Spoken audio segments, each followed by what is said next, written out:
All right, welcome to Football Focus Weekly, Week 3. I'm the Pepman, Matt Morrow. We're starting off the show tonight. We got a special guest with us, kind of the old school way via phone. That is Mooresville linebacker Caleb Edstrom. Caleb, how you doing, man? I'm doing good, man. How are you? I'm doing great, man. I wanted to have you on here tonight because you're one of the Pepman players.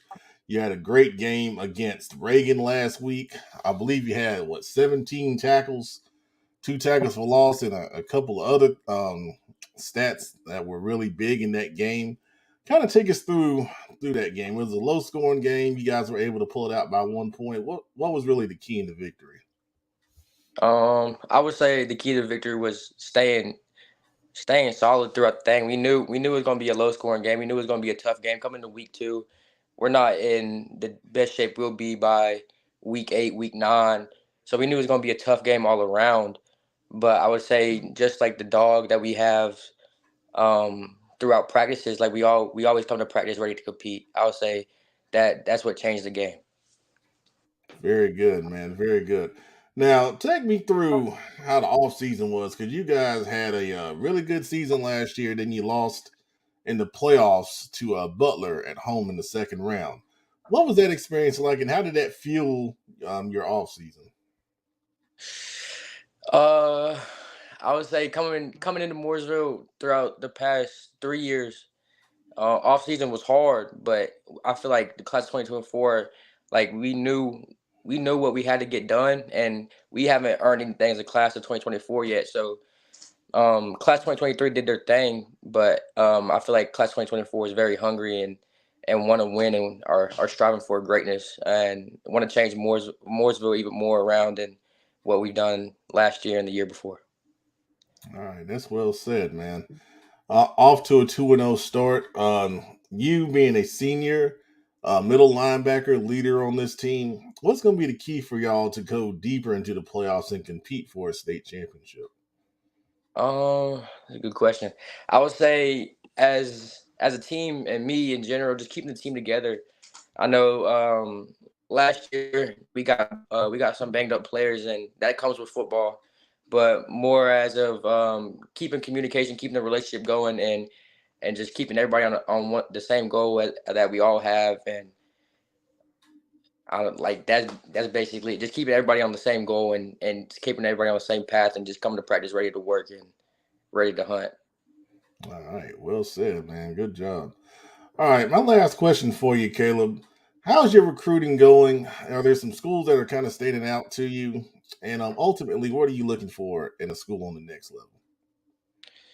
School wise, I mean, I that's a tough question. Um, I mean, it's going well as possible. I'm an undersized linebacker. I'm not your 6'2", 6'3", 4'5", 4'6" dude. I'm 5'11" max, and that's pushing it a little bit. Hmm. Um, 5'11", 205. So I feel like as the process goes on, I'm gonna be a late bloomer. So whatever happens comes my way. I'm very blessed either way.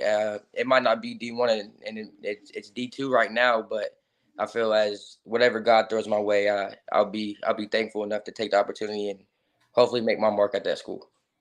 All right, that's well said, man. Well, I always call you a CFI legend. You won about every award that you can win at our camps. And it's bearing out, man. You're a great player on the field. And I appreciate the time tonight and wish you guys the best of luck the rest of the season. I appreciate it. And tell GM4 stop hating on us.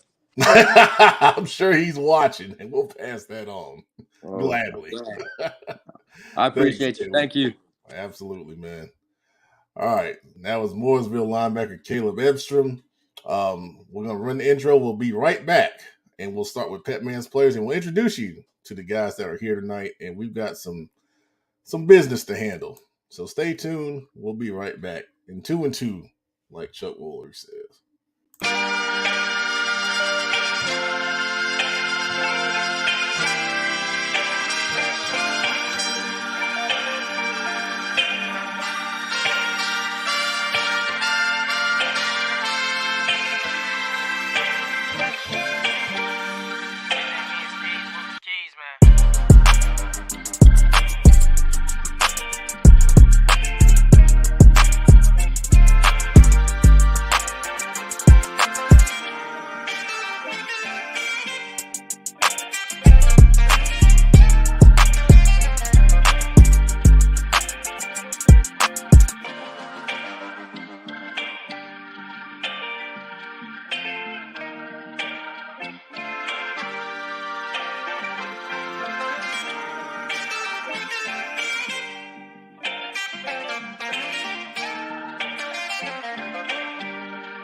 Well, rule number one, for as long as I have been able to drive a car, I'm getting pretty old, has been never pass a Bojangles without stopping to get something to eat.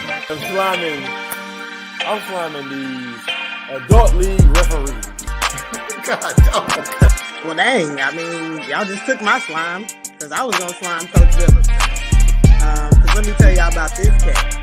Well, I think I got to go with slamming who's ever running these stupid robo-dollars and group callers.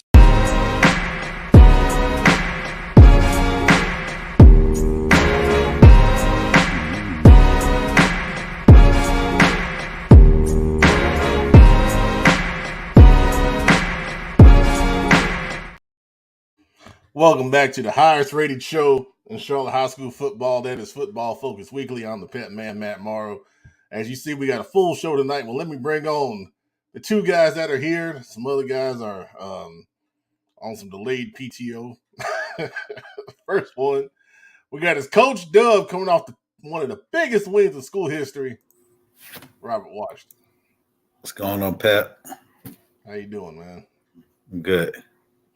Good. And then the notorious, and we'll get into this later, but he has gone viral, and he doesn't know it yet, but he's gone viral. Friday Night Fowler. What's up, everybody? How y'all doing, man? Friday night. What's going on? Man. What's up, Coach Doug? What it do, baby? What's going on? Phil, what it do, baby? I'm going to play how you went viral later on in the show, so just stay tuned. Oh, Lord. And Pep, I'm gonna add something to it when you do it. I got something I left out. Okay.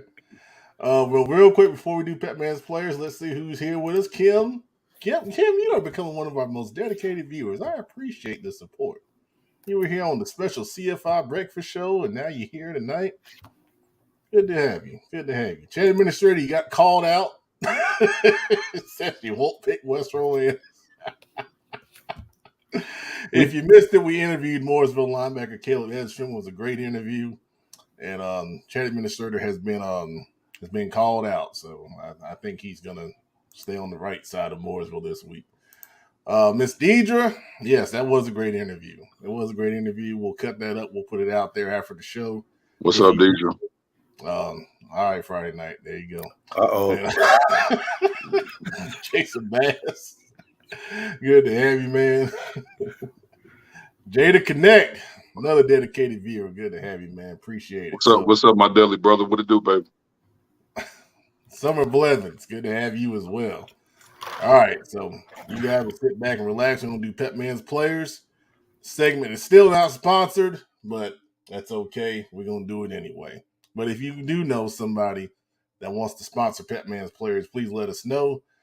And we got a full slate of Pepman's players tonight, starting with Jaden Jones, running back from Independence. We saw him live. He had 5 touchdowns and a kickoff return and over 220 yards rushing in their victory over Hickory Ridge. What a wild game that was, and a long one. Nick Reddish also for Independence. Number 11, the brother of Quentin Reddish. He played good pass coverage. He also had a pick 6 in that victory. He had a couple pass breakups as well. He's going to be another really good player. For Hickory Ridge, we chose Dominic Testa, 2 touchdown catches. He showed some good route running, and he had some good hands. And he also stood out in our CFI Summer Showcase. So you show it on the showcase, it translates to the field. That's the best of both worlds right there, man. Gabe Bolivar. This came from Coach Charter at Pine Lake. 310 yards rushing, 4 touchdowns, 5 tackles. He also plays linebacker. 2 tackles for loss and 2 sacks in their victory. They put up 66 points. Coach Trotter said they should not be ranked very high. I told him I will not listen to him anymore. All right. Jackson Deeby for Providence. 260 yards passing, 4 touchdowns. He averaged 9 yards a carry and 2 rushing touchdowns in their victory over South Meck. Big win, 46-0. Had multiple Providence coaches send that one in. He's a big-time recruit, and he had a really big game right there. The Panthers going 1-1 on the season. we talked about Mallard Creek and Buford on Saturday morning. Big reason why they made that game so close. Zion Burden and Nick Griffith, they're both the bookends on the defensive line. They combined for 5.5 sacks and multiple tackles for loss in that game. I looked at both of their films. They are legit, man. They are legit. They are fast. They're both fast off the edge. They beat these big offensive tackles. Really impressive guys. College coaches, you're looking for some speed off the edge. Those are two guys you need to look at over there at the Creek. Mitchell Summers, another guy that came to a CFI Summer Showcase. He had 178 yards rushing, 6 touchdowns, and a big victory for Grimsley. He's undersized, but all he does is produce, man. And he's fast. He has great vision.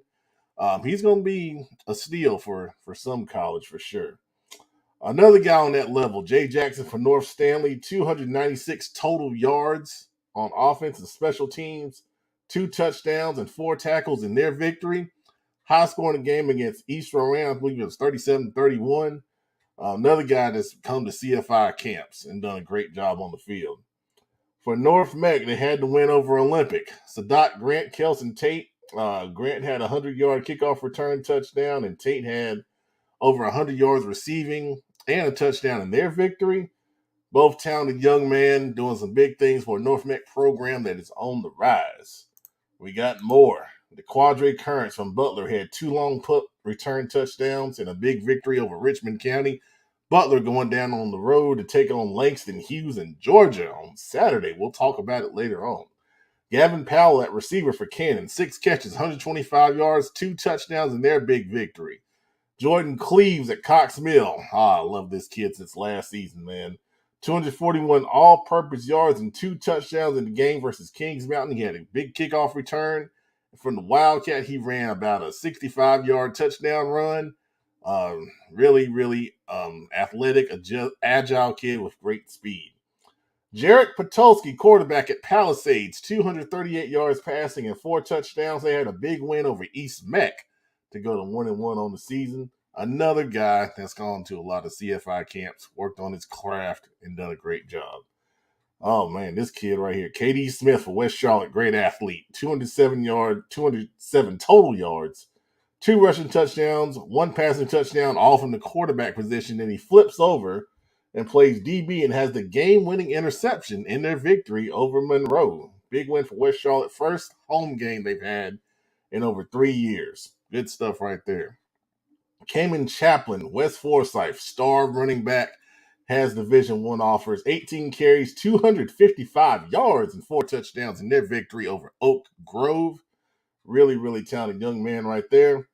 Peyton Parker, East Gaston, 4 tackles for loss and 2 sacks in their victory. I believe they moved to 2-0 on the season as well. Good job for East Gaston. Name you don't know, Caden Roscoe from Patton, 6'3", 190 pounds, all-conference player, 6 tackles and 4 sacks in their game against Drawn. Now, Drawn won that game, but I watched the film, and Roscoe was really coming off the edge. Another one of those athletic edge guys. There's a lot of those around here in this area. That's a name you're going to have to watch. Another one you got to watch, L.J. Porter. He didn't play week 1 against Myers Park. Big difference when he came in week 2 for Charlotte Christian. 20 tackles, 2 pass deflections, and a forced fumble in their victory over Catawba Ridge. He's a player. He's only a sophomore. He's big time, man. And we got more. Steele Fletcher, a guy that Coach Dub called out on Twitter and said was a player, and he is a player. 213 all-purpose yards and 3 touchdowns against Mountain Island. And Mountain Island, as we said, won that game. Big win for those guys. But Steele Fletcher, he's only a freshman on top of that. Really impressive. Cadence Watson from Atkins in the Winston area. 12 tackles. He blocked a punt, 2 sacks, and he had 27 passing yards at quarterback spot, 64 yards rushing, and a touchdown. And the kid is like 6'3", 200 pounds. Heck of an athlete, man. College coach, you got to check this kid out. He's big time. He's big time for real, man. Another big-time kid, quarterback Grayson Harvey from Mountain Island, 270 passing yards, 3 touchdowns. He had the game-winning drive in the 4th quarter in that victory we mentioned earlier. Caleb Creech, Eastern Guilford running back, had 293 rushing yards, 3 touchdowns in their victory. A lot of rushing yards, man. These running backs are really getting it done. We just talked about Caleb Edstrom, his stat line, 17 tackles, 2 tackles for loss, and 2 pass breakups in that victory over Reagan. Keon Phillips, a guy we feature a good bit from Concord, 248 total yards, 4 touchdowns, 2 rushing and 2 passing, plays quarterback for the Spiders in that 28-14 victory over Mount Pleasant. Great job for Keon. They got a big game with Robinson we're going to talk about in a little bit. Staying in Cabarrus County with Jackson Robeson from Cabarrus Stallions. 244 total yards and 3 touchdowns in their victory, 46-24 on Saturday. Great job, Jackson. Aiden Carson from Crest. Joe Hughes interviewed this young man. We retweeted it on our social media. Six carries, 118 yards. That's a heck of an average right there. 2 touchdowns in the Crest victory over Burns, and they go to 2-0 on the season. We know they can throw the ball with Tater Husky, but having that balance in the run game will be huge as they try to get deep in the playoffs and compete for a state championship. Andrew Atmore from Dudley, 284 yards passing, 5 touchdowns in their victory. Andrew Atmore has been to a couple of CFI camps, been named one of the top quarterbacks around, doing a great job with the notorious Dudley Panthers. And then finally, Devon Thomas from Rollsville had 22 carries, 257 yards, and 3 touchdowns against Grimsley. They lost that game, but I saw Devon Thomas recently picked up an offer from East Carolina after that performance. So, heck of a player right there. These are the Week 2 Pepman players presented by nobody, but Neil Will says Carolina Panthers Youth Football Department would be a dope sponsor. Hey, man. We're easy to find. We're easy to find. All right, so that does it for Pepman's players. Now, we're going to bring on the engine who has joined us. We'll see how he's doing. What's up, Pat? You all right, man? Well, man, rock solid training. Not only do we offer top-notch training on the field, but we also do film sessions as well. So I was finishing up a film session, then had a little incident here at the house. Oh, and man, I'm all over the place. Haven't showered yet. Nothing, man. No. Just feeling like I just stepped off the field or something. Oh, man. Good I gracious. already have my microphone set up. I got this beautiful microphone, man. It's not even set up yet, but we're going to roll with it, Pep. All right. Well, you want some time? Because we got some stuff to discuss. Oh, I'm ready to discuss. All right. Let's bring everybody back. So I'm going to try to get this on real quick, but Friday night, last week in predictions, we had a little bit of fun. And when we picked the Olympic North Met game, all of us picked Olympic. Hey. And we all lost, as we know. Them Vikings been killing me, Pep. I woke up Saturday morning, Coach Farida done texted me good, sending me all kinds of messages. Y'all get y'all So Friday night, I got word that all the North Mech players before the game kept saying, "Shout out to Coach Hart." And the videographer was like, what are y'all talking about? And then they referred to our prediction segment. So what I'm trying to do is I'm trying to get the video up because he did a really good job. If you don't know who I'm talking about, his name is Seals Productions on Instagram. And he really did a great job. And I'm trying to get the video up now. But one of the things about making predictions is you got to stand strong on anything that you say. And let's see here. I've got it here. I just got to get it on the. Oh wow, that's interesting thing here. But yeah, let me get this on the screen, and I'll see if I can get the audio with it because he did a really good job here.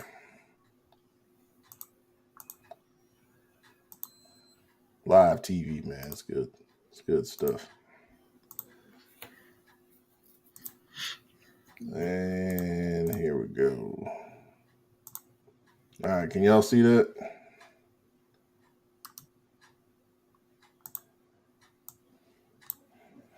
Okay, let's see if I can get it from the beginning here. My guy, Coach Bowden down there making his transition to Charlotte football.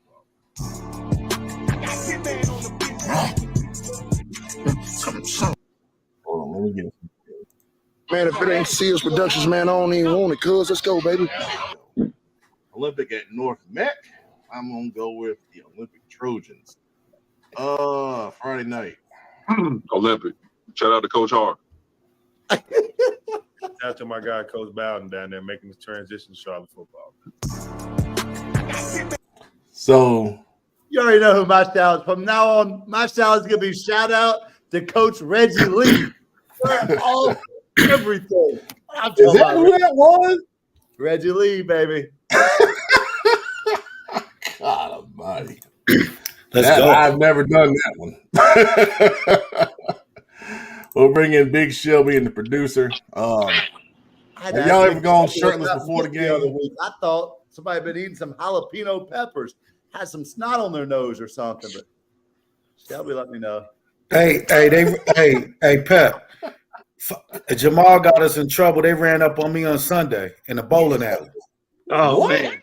Yeah, because my daughter actually, shout out to Yaz out there for Team Charlotte Premier. My daughter runs track for an AU program, and Khalil Price, the quarterback, what's his name? Let me look at his name. I know it's Zion Haley, John Snipe. They ran up on me, man. Y'all picked against us. They ambushed me. Look, I was backpedaling like Deion Sanders and tap dancing like the late great Gregory Hines. I just went in my corner, ordered my cheese sticks and fried pickles, man. I left them boys alone.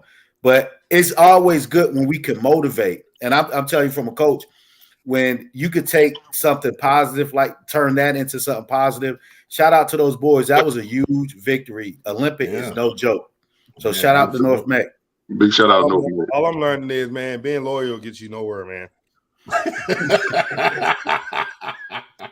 You learning, man.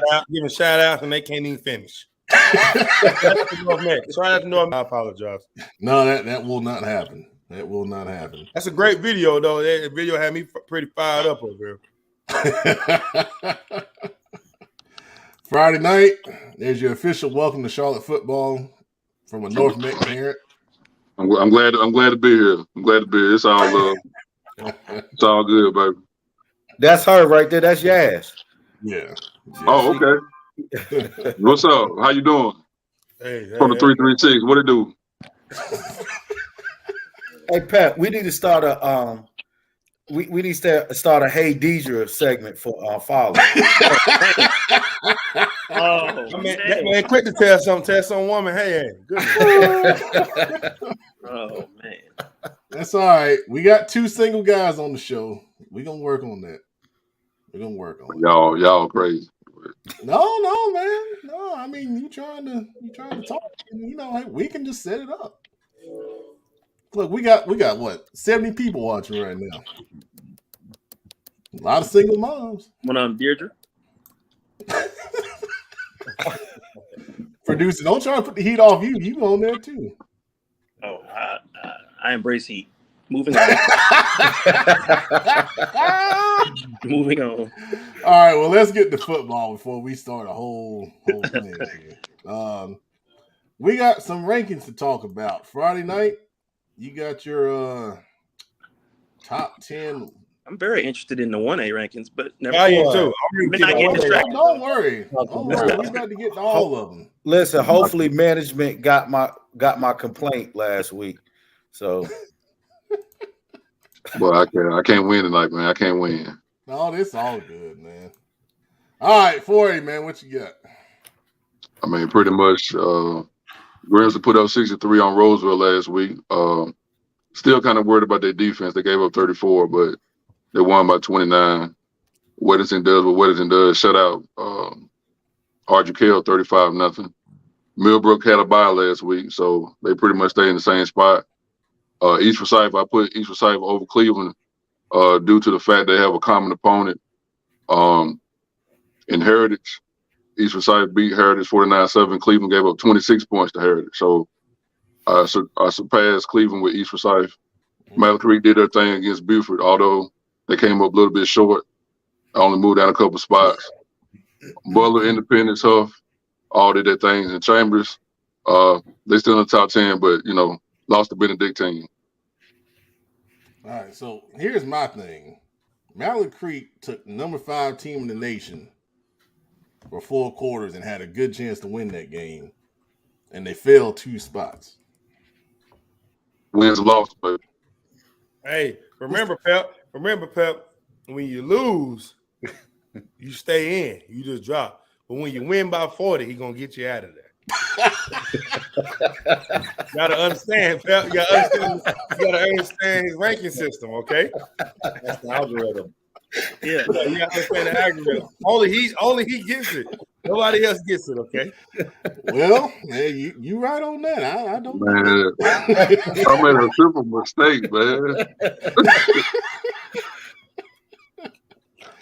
Other than that, I'm okay with the ranking. Fowler's not about wins and losses, man. It's all about effort, man. Man, y'all killing me, man. Y'all killing me. Man. I guess I deserve it, huh? Hey, we all get it on each other. That's who we pick. Unfortunately, there's no rules against hazing here, unfortunately. What do y'all think about 4A? I think it's pretty good. I like it.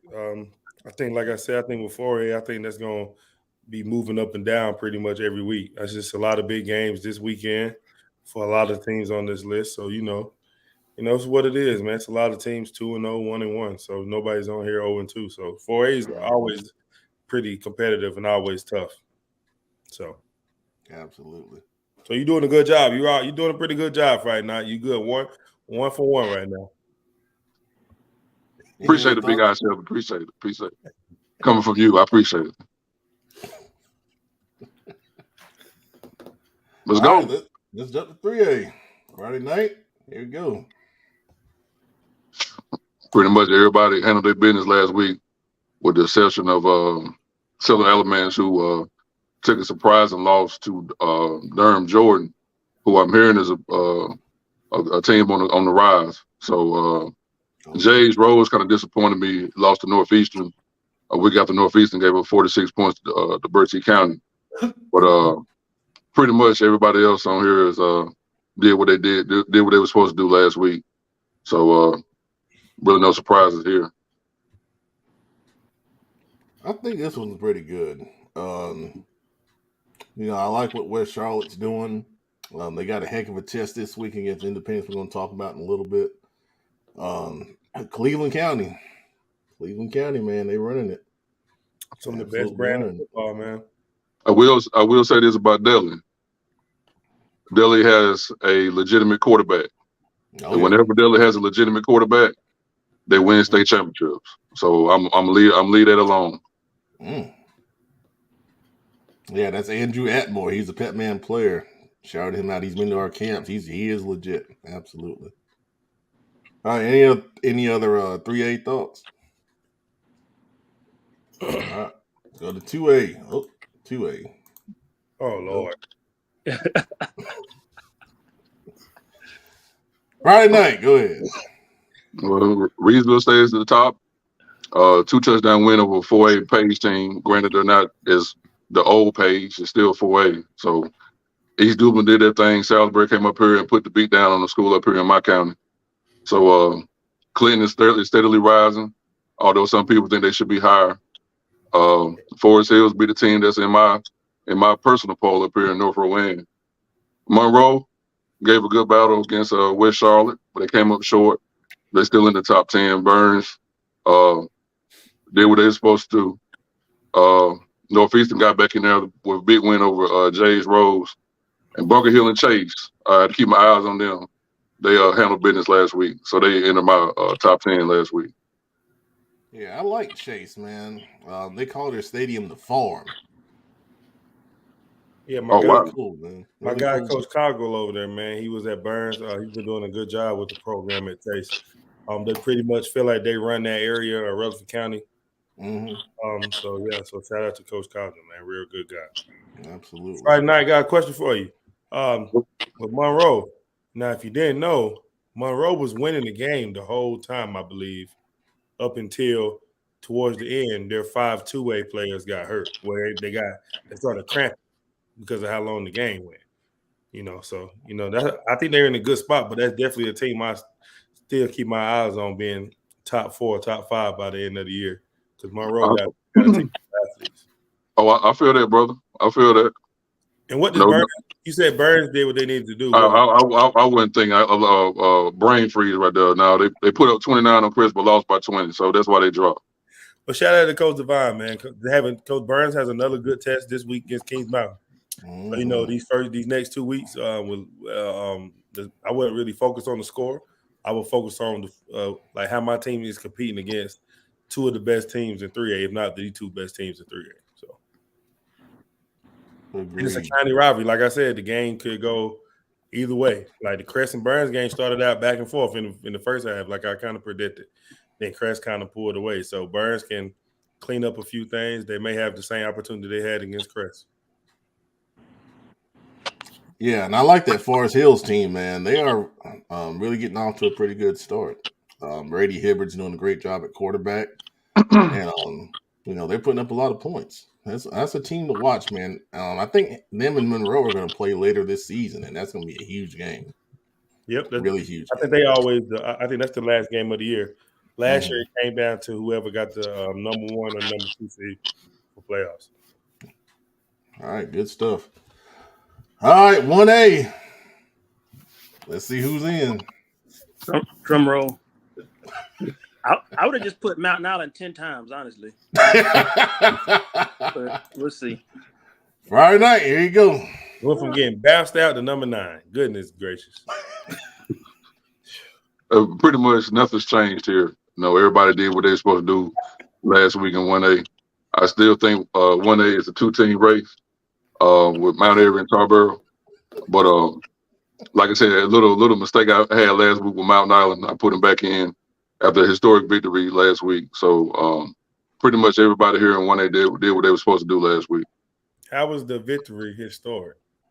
Are they not used to winning down there on the island? Well, Charlotte Latin's on another level, right? Am I right or wrong? From the guys I know at Mount Island, I just think they looked at it as another opportunity to show people how good they are, man. I think the historic win they want is that state championship win, baby. A little regular season game. They not new to this. They true to this down there on the island. So you better Big Show. Get your stuff in line Friday night. They win by 40, get kicked out the top 10, win a historic game, and they only good enough for 9th place. You making it a 2-team race. Put them up there at the top. I mean, I'm only being honest though, right? I can only be real. I don't know. It's a 2-team race. I mean, that's just my opinion, right? Number 9, man. That's man. Top 3. I put him back in there. Okay, you could have left him out, huh? I can't win, man. I can't win. I can't win. So Friday night, you never gonna win, man. But I'm realizing that. Thank you, Joe.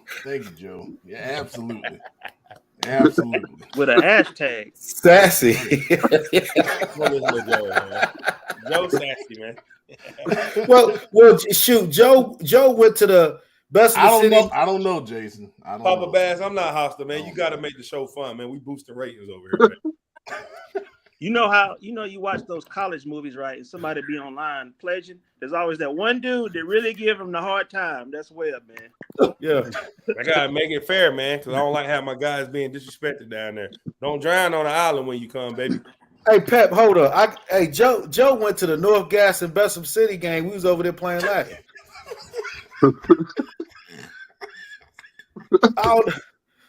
Joe, you went to the North Gas in Bedford City. Out of all the places you could have went on a Friday night. Come on. Come on, Joe. You got the Crescent Burns game, and you chose North Gas. Oh Lord! And Bedford. Shout out to my guy Dan Rockwell over there in North Gaston. Oh, Stephanie Reynolds says that's okay. The island will have you say its name. Baby, there we go. Okay. Here she go. All right. Hey, we don't want any turkey sliders either. For that's my team mom. No turkey sliders for the JV pregame meal. Meatloaf to the coaches though. Meatloaf, mashed potatoes and gravy. Oh gosh. So a couple other comments about the rankings. So Wunkler has 71st and Dudley over Kings Mountain in 3A's. Good. Well, let's take a look at that. You got 71st, 6th. And he says they should be over Dudley and 71st and Dudley over Kings Mountain. Why the hell? Why is there Kings Mountain hate? I don't get that. I mean, they're really good. I don't get it. Y'all get that? No. Okay, well, all right. Let's see any other comments about the rankings.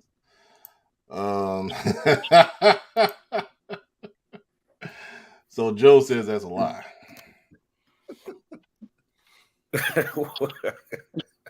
Okay. Terrible.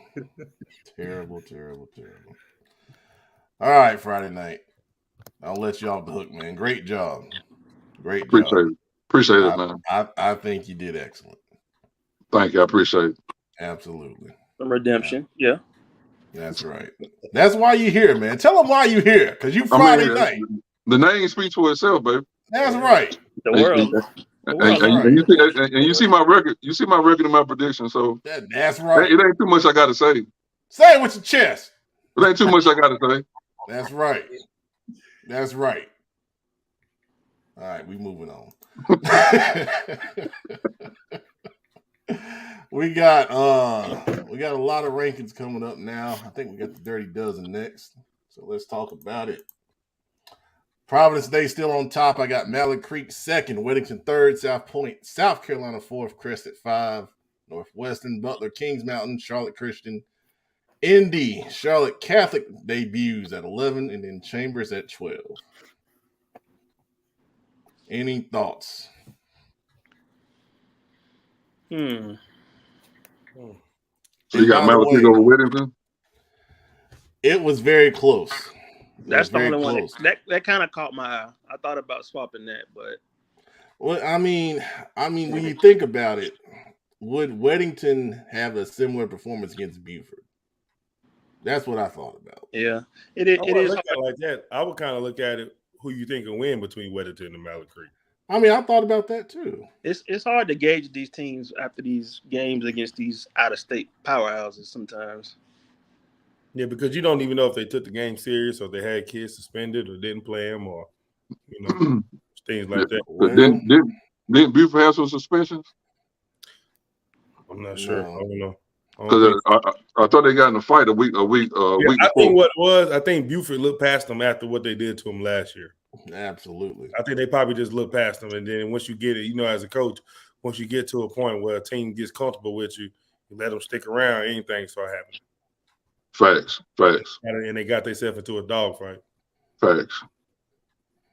And there was kind of discussion about did they miss players or whatever, but just from the people that I trust that were there, Buford's coaching staff dang on sure was not taking it like it was a scrimmage game. That's for sure.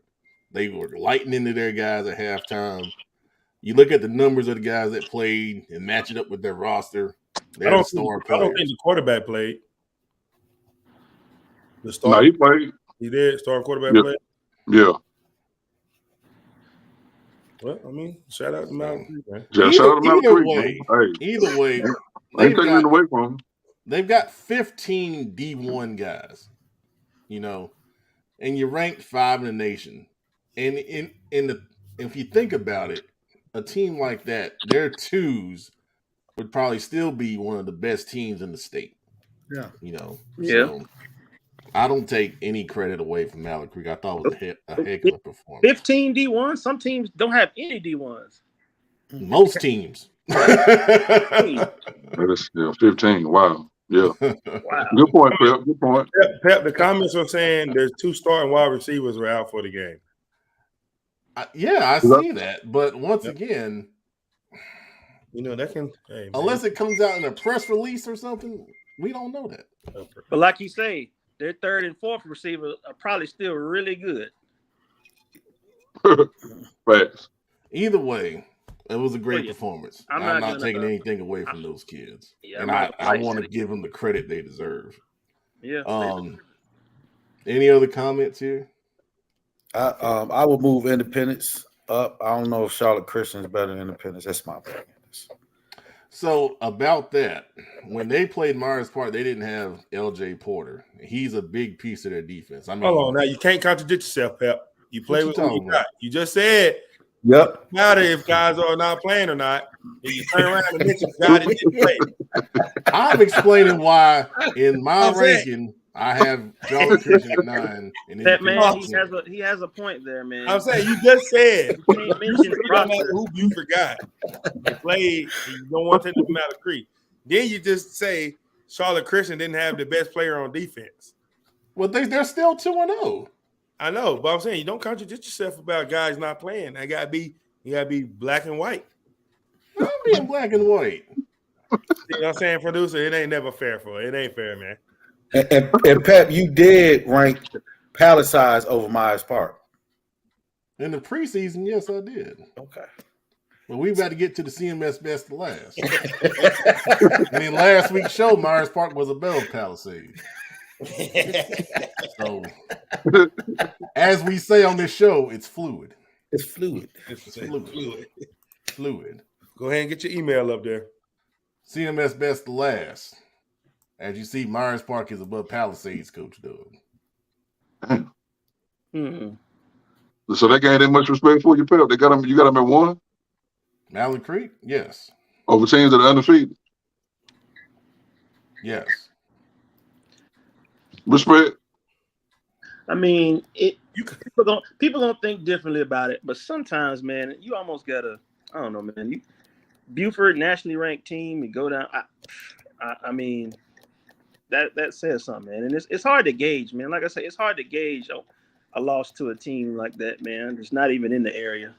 So you could argue, Butler and Independence being above them, but it's not too crazy or outlandish to see Creek right there, given the team they play. I mean, it's still early, you know. Yeah. No doubt.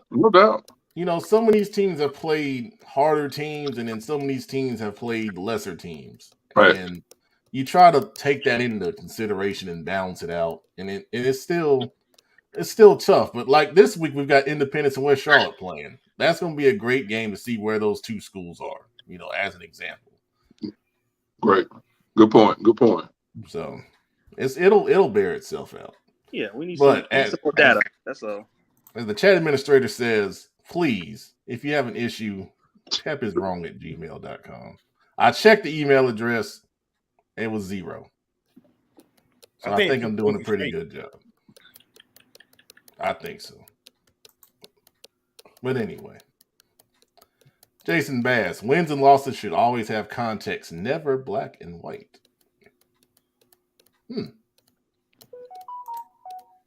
All right. Any other thoughts? No, I'm good with that. Thank you, Friday Night. Appreciate it. If you don't agree, please share your rankings. We'll break them down. Palisades has cracked that left side. They never been over there. Good Big stuff. win over East Meck. Yeah, they never been on that left side. That's good. Shout out Coach Simmons. Pep, how far did Olympic move down in your rankings from last week? I think they dropped 3 spots. I still think they're really good. So number 7 beat number 8, and number 10 beat 17.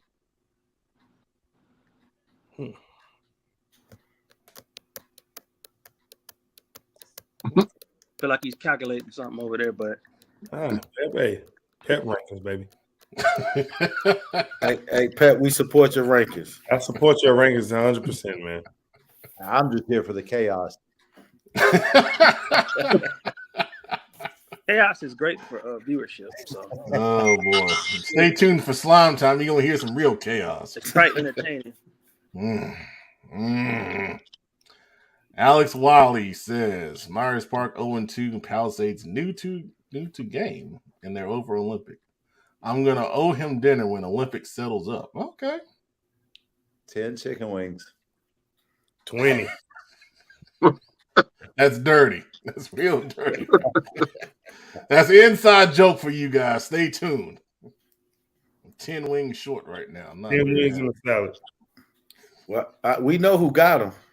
Mm-hmm. Even had proof. Kareem Lopez says you can't put Indy or Butler above Mallard Creek. Butler is going to get destroyed this weekend when they go down to Georgia. Well, good gracious. Who was Butler playing? They're playing Langston Hughes. They're really good. Okay. Yeah. Yeah, we'll talk about it in a little bit. The shirt man, Reggie Lee, says, hey, Pepman, pay up. North Mech, let's go.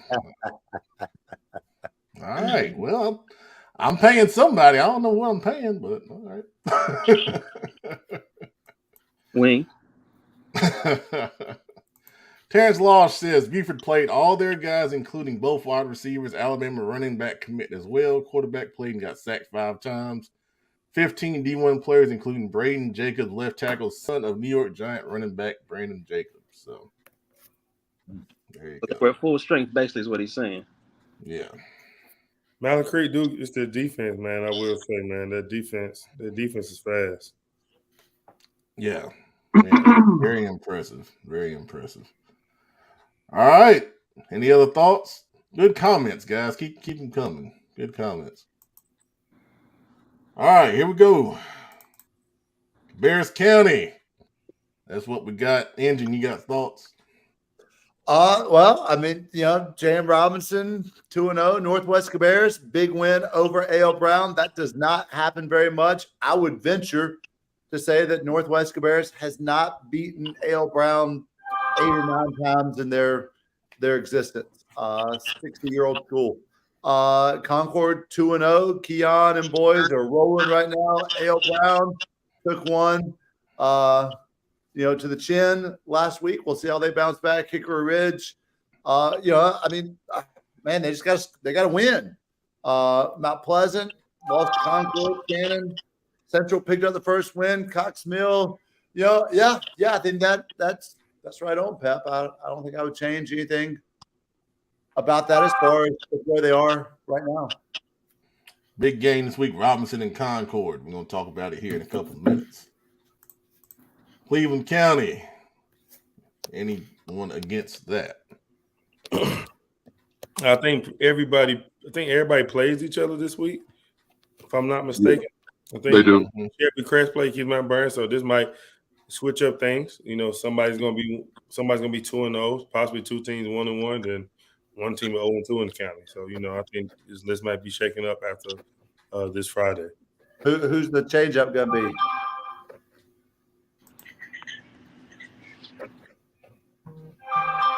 I guess we're gonna find out. Hey, rivalry games, man. Hey, you just never know how it's gonna go, baby.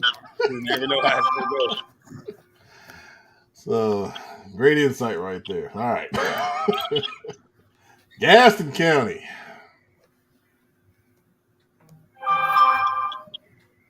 Moving North Gaston up because of their win over Bessemer City. Pretty much the only change there.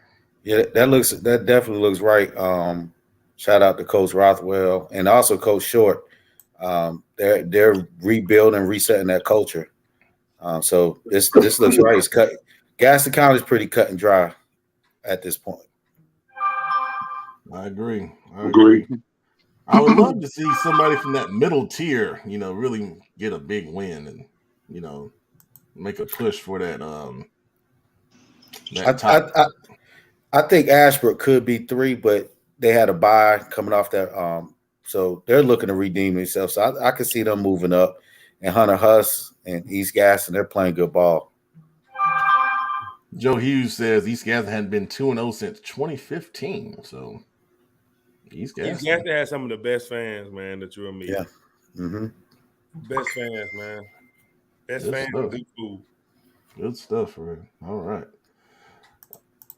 Union County, the top 7 teams are 2-0. It's incredible, man. Except for Monroe, I'm sorry, but Monroe is still really good. So 6 out of 7 are 2-0. And Monroe's losses to West Charlotte, one of the best 3A teams. I agree with that right there. Piedmont showed some improvement. Glad for that. And Union Academy, too. They were competitive against Christ the King. So, I mean, even the bottom in Union County is not a cakewalk. So, heck of a football county, man. Great stuff. A beautiful stadium that Piedmont has now. They got a brand new turf, brand new track. Man, it's incredible. Yeah, it is. It is. All right. So there's my Iredell County rankings. And I'm gonna put up the cat administrators. He's got Mooresville, Lake Norman, Pine Lake, West Iredell, South Iredell, Statesville, North Iredell. So we really differ on Statesville. And my thought on Statesville is they've played 2 pretty decent teams in Alexander Central. And I think they played, was it Lake Norman last week? Lake Norman, yeah. Yeah. So I mean, those are teams that are quality programs, and they were in both games. So, I think they're not bad. Any thoughts on Iredell County? I'm just glad Pine Lake and Coach Trotter is finally getting their due. Number 4 is really good for them because, like you said, Pep, earlier, I told you it was going to happen. Me and Kenny warned you. And what did he go and do? He had a running back to go for 311 yards on 14 carries, but they're still a work in progress. I fussed at him in DM. Right now. You feed me misinformation, man. I don't appreciate that. He's loaded over there. That Pine Lake is an absolute. They got a good squad this year. They're going to compete in 2A. Tajon Pringle coming in says Union Academy has a new defensive player to watch, number 58, defensive tackle, linebacker Michael Hughes. All right. So I'll definitely follow him. If you got his Twitter, Coach, send it to me so I can keep up with him. Hey, Pep, shout out to Coach Pringle. He's one of the coaches at Kabir Stallions. Those guys are doing a phenomenal job. Y'all know it's a homeschool team, but they're changing. It doesn't feel that way. They play with pride, professional. I think the score, y'all score, correct me if I'm wrong, Coach Pringle, was 14-0 versus Metrolina. That's a pretty good showing. Good stuff, man. People over there. Yeah, it's hard to have a homeschool, type of program, man. It takes a lot. In the back of a church, in a field. I think they even changed practice locations throughout the week. It's tough to hold a homeschool kid accountable for showing up and not showing up because what are you going to do? Right. They do a great job. Great job. That's a great option for a lot of kids in Cabarrus County and surrounding areas for that matter. And they do it the right way. Go onto their Facebook page. I guess Coach Pringle, put your Twitter page up there. They do a good job. They got a recruiting site, and they send kids information. They get them out to camps. So shout out to that program, Cabarrus Stallions. Absolutely. We've had a couple of their kids at our camps. So, yeah, absolutely. Kudos. All right, let's take a look at our next rankings. Rowan County, Friday night. I know you like North Rowan. I know they had a big loss. West Rowan, and it was kind of tough because I was thinking about West Rowan because I know they had a big loss today. And then North Rowan had a big loss. And I started going back to kind of like week 1. And I thought about it, and that's why I put West Rowan at 2 and then North at 3. I think Salisbury was the only Rowan County team to win last week. Yeah. That said, East Rowan played from all reports, played extremely well. The second half, especially the last 3 quarters, even versus a good North Stanley. Yeah. East Rowan heard really good things about them after North Stanley had jumped up to a big lead early. Yeah, that was a 37-31 game. That's a good, good point. 6-point game. Yep. Yeah, awesome. Any other thoughts on Rowan County? Nah, of course, you know I put number 3 at 2, but everything else is right. Yeah, I've got to find out, Pepman. I heard today, as a matter of fact, that Coach Quinn Martin, is back at North Rowan there. So I haven't talked to him in a minute. I got to holler, find out if that's true or not. Okay. That'll give us another friend over at North Rowan to go with Coach Truesdale. Yep. Good stuff. All right. Stanley County, we keep North Stanley at 1. I moved South Stanley up. They got a win. South Stanley beat South Rowan, I believe. Yep. Yeah. Overtime, I believe. Man, shout out to South Stanley, man. That's good stuff. That's their first win in a while. And Albemarle is 0-2. That's why they moved down to 4. But West Stanley got a win. I think they're showing some fight. Any other thoughts on Stanley County? Shout out to Jay Jackson. He was a Pepman player. Almost North 300 Stanley, total yards. I believe plays Western Alamance this week. So big game for them to find out where they really are. And then I believe it's in 2 weeks they start their conference versus Forest Hill. So they've got to find out how good they are in the next couple of weeks. Okay. Yeah, good. Big games coming up. Speaking of big games, we got South Carolina. Hold on. Now, I put South Point up there over Northwestern after they won and went to 2-0. Now, Northwestern won too, but then kind of took like the whole picture, put South Point on top. York had a big win over Nation 4 to put them at 3. Top of the Ridge drops to 4. Nation 4 at 5. Indian Land won by 1 point over Timberland. They're at 6. And then on down the line there. I like it, man. Shout out to my guys, Coach Dre and Coach Q over at South Point. And Coach Van Horn, man. They got a big game against Gaffney we're going to talk about here in a little bit. And come on, Joe. Jeez almighty. All right. But now we're going to talk about some games. It's our week 3 game previews. 3-3-6. Friday night, we got West Forsyth at Weddington. Did you make your picks yet? I have. All right. What you got in this one? I got Weddington 24, West 14. All right. You got confidence in that West Forsyth defense. Yeah. Yeah, Westside got they got horses on defense, man. But I think this might be the best offense they see all year. I just think Weddington will make a couple more plays offensively, and plus they're playing at home too. So I took Weddington by 10. Okay, I definitely think this will be the best team Weddington has seen so far. Yeah, they're both 2-0. West Forsyth coming off the win over Oak Grove, and then Weddington coming off another victory. I think a player to watch for West Forsyth, we talked about him earlier, is the running back Cayman Chaplin. Last week was his first game. He set out week 1.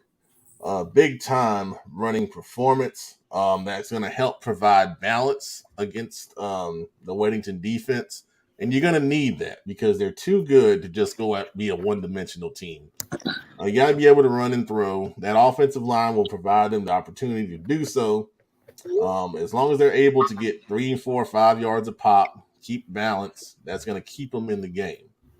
And for Weddington, I think the wide receiver Keenan Jackson is going to be a big piece because West Forsyth's best chance in this game is their offensive line controlling time of possession.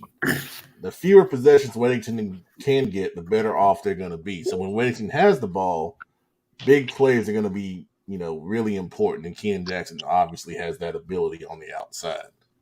Any other thoughts on West Forsyth and Weddington? Next game in the 3-3-6 is Glenn at Chambers. Friday night, what you got here? It's not close, man. Chambers coming off the loss to Benedictine. They were looking forward to that game and came out disappointed. Glenn is still struggling offensively, although they did beat Ragsdale 21-7. I don't see this close. They're playing at Chambers. I don't see it close. Chambers big time. Nope. What's the big time score? 42-0.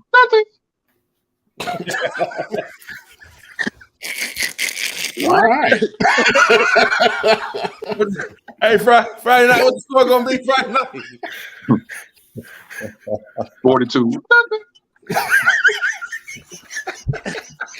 Oh man. Oh, man, dude, crazy, man. The player to watch for Glenn is wide receiver Karan Miller. He's a 6'3", 200-pound receiver that they move all over the field. He has great hands, good route running ability.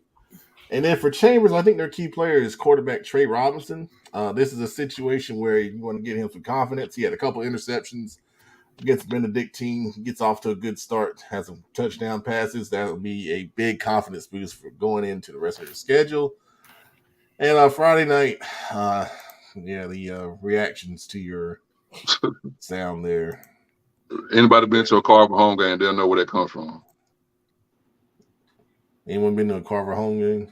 Yeah, because I do that on the at Carver. If Carver jumps out on somebody, I say, whatever the score is, I think. Hey, we look forward to hearing that this year. I think I'm gonna be able to be at one of those games. Next home game, September 22nd.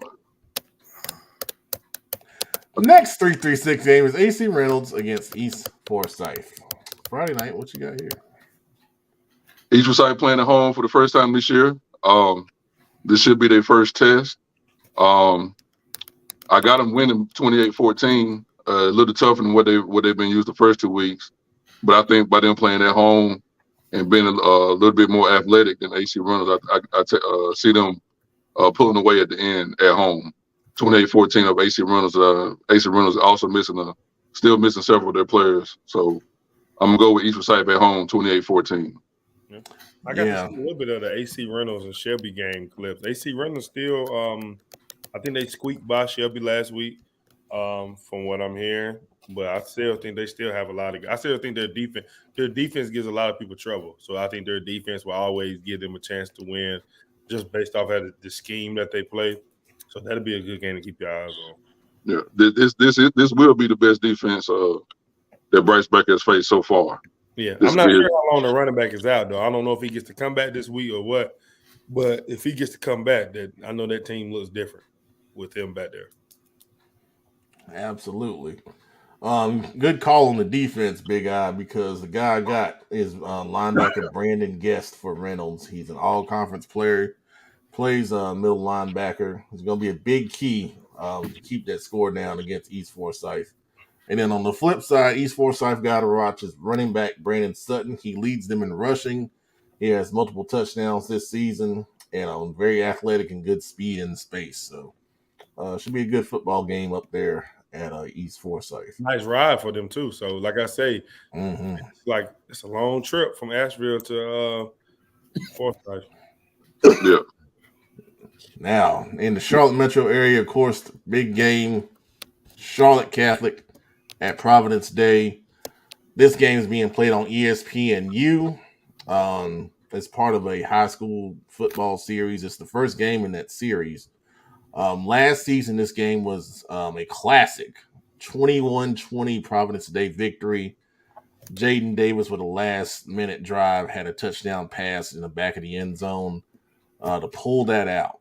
Now, last year, Charlotte Catholic did a great job of controlling the clock, being patient, running the football, keeping that Providence Day offense off the field. Now, new coach in Matt Riley. They're still wing T, but they spread it out a little bit more than they used to.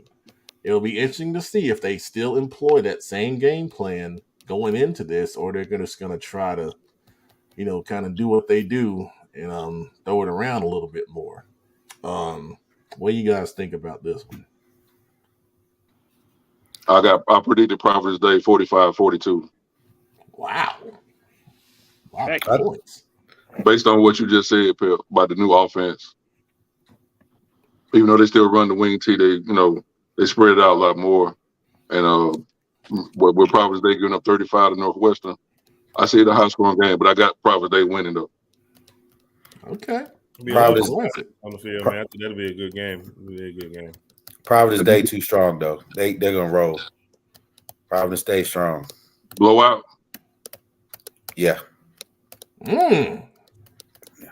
I thought you were gonna use that nothing. That's what I thought you were gonna roll with. I couldn't do it the way you did. You know, it's still kind of the same Providence Day team as last year, right? You know, I think Catholic may have lost some guys, but you know, I still think Catholic has the confidence. Last year, they knew they had the game won. They just let it slip away in the last couple of seconds. So I think this game might be could be closer than what it could be, man. You just never know than what people think. It could be closer than what people think. I mean, I think with the staff that Providence Day got, they're not gonna let that happen again. I know them guys. This is my opinion, but I think it's gonna be strong. I think it's gonna be a strong performance. ESPN, you got a lot of big time players over there, and you got a lot of big time lights. So I think those boys are gonna show up. So we'll see what the score is though. But I got Providence Day in a blowout. Okay. Well, chat administrator says 42-17 Providence Day in a blowout.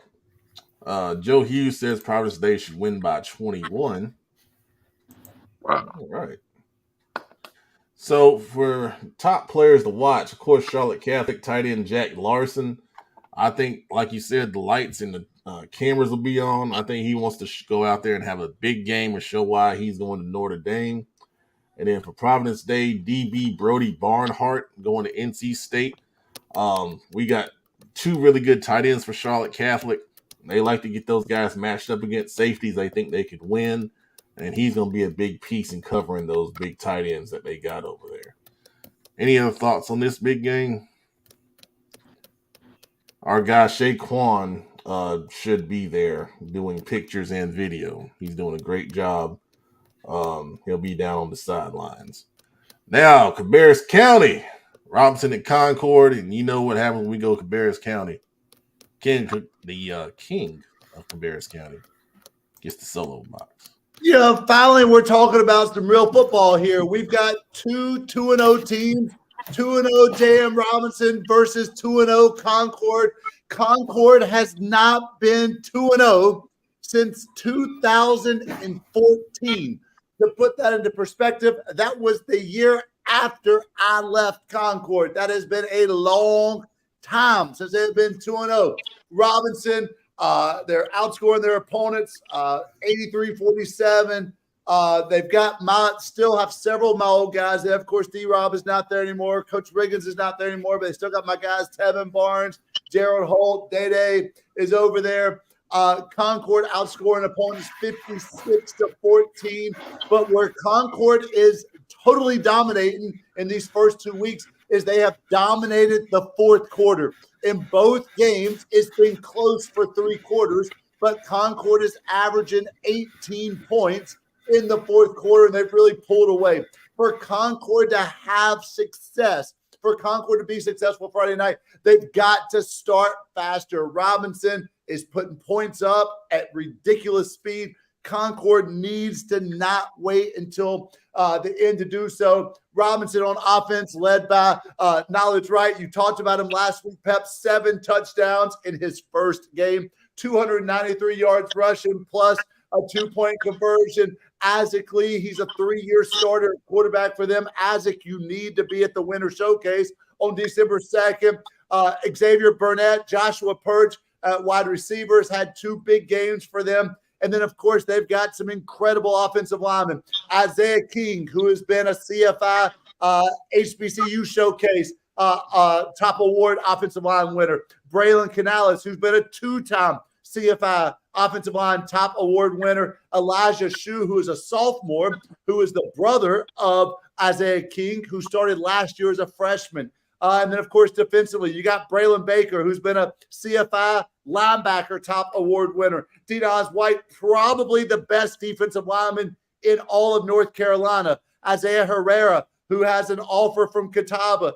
Quayle Chase. And then you've got guys who are really finding their spot. The last guy who I coached who's still playing PJ Hemphill is doing a great job. Quarterback at Concord, Keon, our guy you talked about a minute ago, Pep. He's rushed for over 100 yards in both games. They don't pass a whole lot, but when they do, it's usually a big play. I believe he had 2 rushing and 2 passing touchdowns last week versus Mount Pleasant. Other key guys for Concord on offense, Andrew Davis, Justin Johnson, Tyler Ledbetter, Braylon Crowder has had some big catches for them as well. And then defensively, I've been talking about him since he was a freshman. Some other people are just starting to learn about him, but maybe the best defensive player in the SBC, I don't know, not on a J.M. Robinson team, is Alex Petrov. He had a pick 6, I believe it was 52 yards. Week 1, Keon Phillips, it looks like is playing some defense as well. Gabe McLaurin and Tim Davis, who had an interception last week. This should be a big-time game, man. Concord people have been waiting a long time for Concord to be playing big-time ball again. Playing in a big game. It's a big game because you win. It's a big game because the players made it a big game. So shout out to those guys. They've got a tough test on Friday night, though. J.M. Robinson is going to be an extremely well-coached, talented team. That's why you're the king of Cabarrus County. I ain't got nothing else to say. Joe Hughes says Joe Hughes says if Professor doesn't ask for a love offering after this, I'll be disappointed. I can climb up. Venmo. Also have Cash App. Put that on the name. Man. It was my birthday the other week, so give me some birthday love, and we'll pass around the plate. We'll roll with it. I'll just take chicken wings. That's our currency here. Wings. All right. South Point at Charlotte Christian. This is an interesting game. South Point was actually off last week. They're 1-0, and Charlotte Christian, of course, is 2-0. We talked about them earlier. South Point player to watch, quarterback Patrick Blee, running that red bone option attack. And then, of course, LJ Porter for Charlotte Christian. Any thoughts on this one? Let me add Big Shelby back in here. Okay. Any thoughts on Christian and South Point? Oh, man. You can go ahead. I picked Christian 35-28. Okay. Big guy, you got something?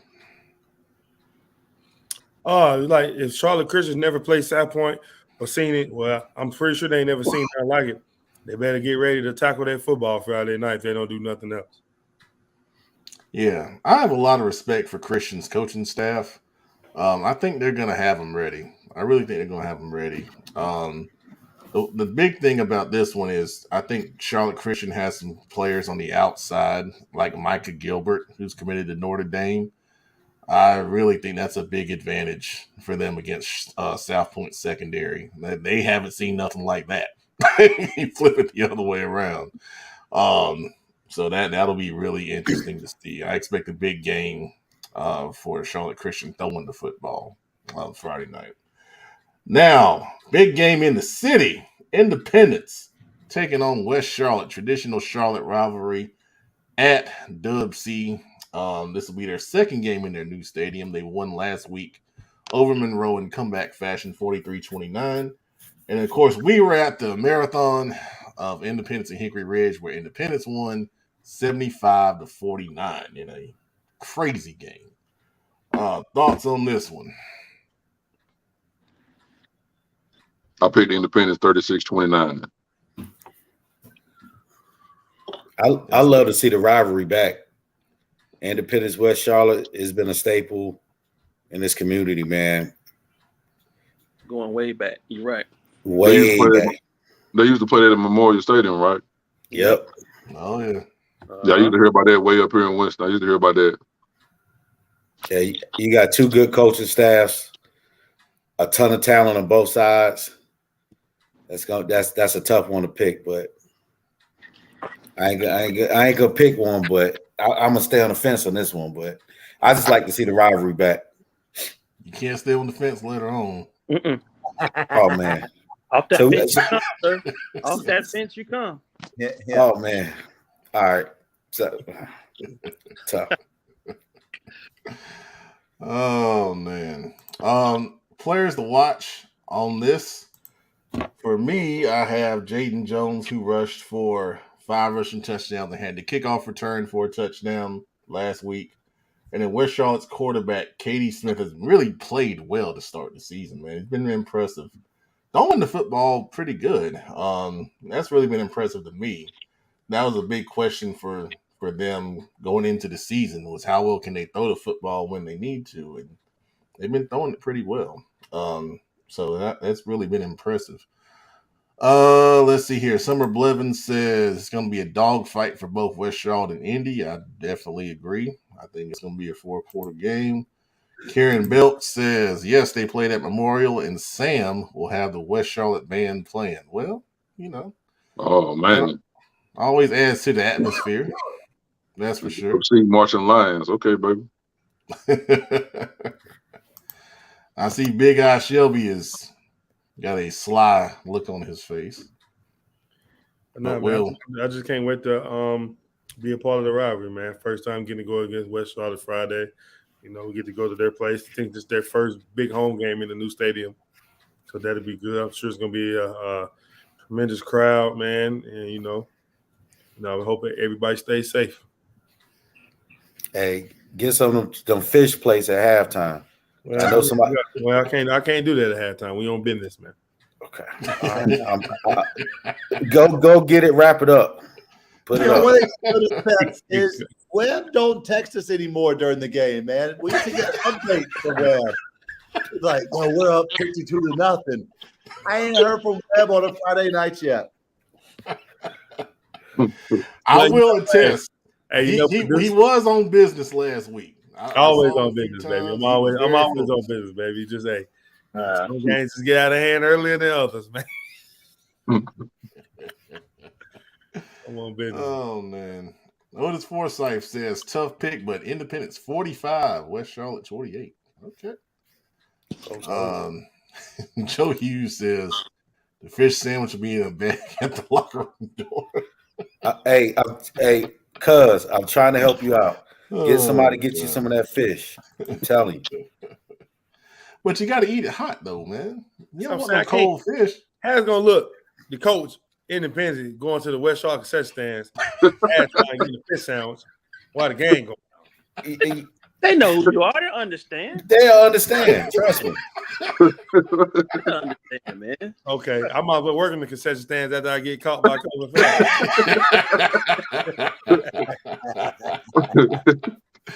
All right, next game, South Point, South Carolina taking on Gaffney. Big game in upstate South Carolina. South Point 2-0 in the season.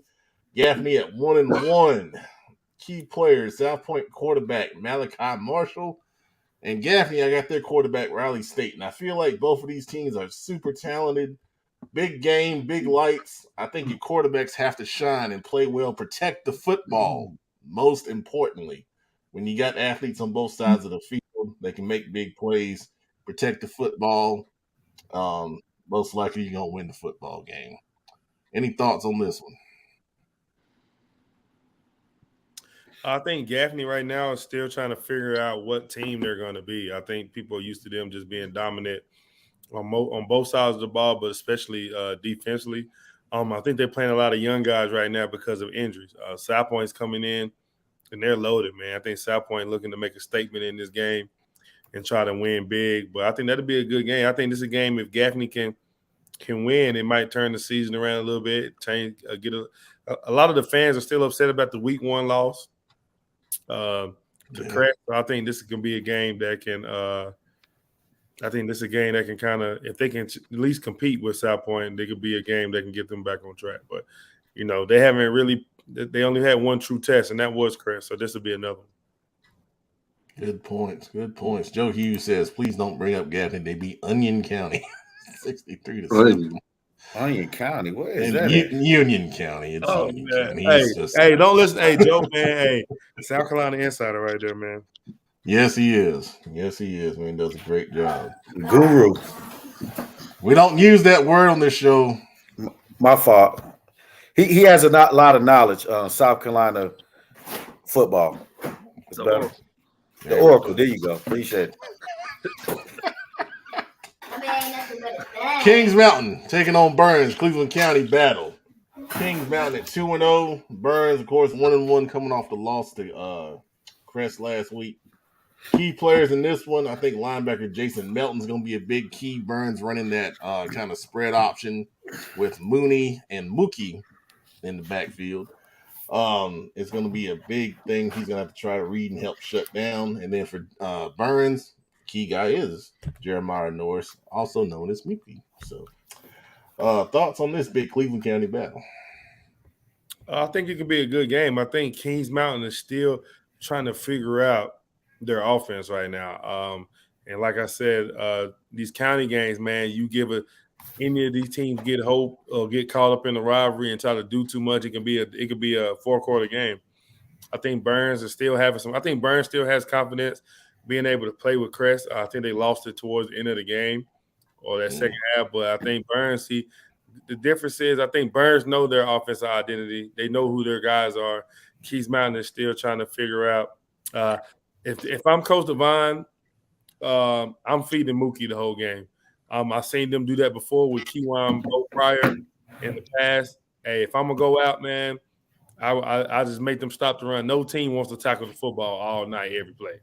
So if I'm Coach Devine, we're going to see how good that Keys Mountain defense really is. I think they have some weak points on that defense, but they have to stay true to the run game and complete passes when they can. Keys Mountain's defense is going to carry them for the most part of the year until they try to figure out what they're doing on offense. Because even in the Shelby game, you still look a little stagnant. They never really was able to just drive the ball down the field. I think they kind of live off big defensive stops, big plays on defense. So right, I think this can be a game that can go either way. Honestly, man, you just never really know. I'm sure Burns is going to be ready. It's a big home game for them. They're going to be ready to go this Friday. Hey, Big Shelby, I was going to echo that. Kings Mountain hasn't established their identity yet. Burns know exactly what Burns want to do. I think Joe mentioned Kings Mountain not passing for 200 yards yet, even though it's been two games. But it's hard to pick this one. But if I was, I don't know if this is going to be a pick 'em, but I think Burns got a real good shot at shocking Kings Mountain. Friday night, what you have here? But to be honest, man, the way Cleveland County roll, man, nobody's really shocked when the team beats the other one. That's true. Like I say, Burns and Keys Mountain, Burns fans and coaches and players feel like they can beat Keys Mountain. Keys Mountain fans and players and coaches feel like they can beat Burns. Like nobody in the county looks at another county team and say, "Oh man, I'm worried." So I think that's the good thing about it. It's only 4 of us down there, and everybody feel like any given year is their year. So it's gonna be good, man. A lot of good games, big time matchups in Cleveland County this week. Friday night, what was the score here? I picked Kings Mountain 33-21. Okay. All right. Joe with some good points here. He says Burns has to feed 3 more. I assume that's Mookie. Mm-hmm. Kings Mountain's passing attack also needs to take wing. Yeah, they're still trying to develop that quarterback spot. And this quarterback, this is his first Cleveland. Well, not his first Cleveland County test. His first Cleveland County test on the road. It's a little different being able to play at home with your fans, but it's gonna be different going into a away game your first time in Cleveland County. Because I know those Burns fans are gonna be fired up for this one. Very true. It is a heck of an environment. It definitely can get crazy. No cell phone service out there, baby. Lawndale gonna be rocking Friday. Go ahead and stop by the Honey Hall, get you some wings. Yeah, I drove past there. We went out there last year. And you're right about the cell service. Good gracious. Oh, it's bad. All right, anyway. Dutch Fork is hosting Huff this week in a game that preseason we thought was going to be really big time, but these teams are struggling. Huff is at 1-1 coming off 13-10 victory over Myers Park, and Dutch Fork is 0-2. Little unusual. Well, at least not Sarah. Yeah. So For Huff, the key guy is wide receiver Jacob Dawsey. I think they got to find a way to get him on track. He's committed to Gardner-Webb. Can be a reliable target for quarterback Trey Blakeney. And then for Dutch Fork, their guys, wide receiver Jacob Hamilton. They also have some quarterback issues. I believe their starting quarterback's hurt. It's been a big reason why they're off to kind of a slow start. Any thoughts on Huff and Dutch Fork? I think this is a must-win for Dutch Fork. I think right now, I think if don't get me wrong, I think they're 0-2 right now.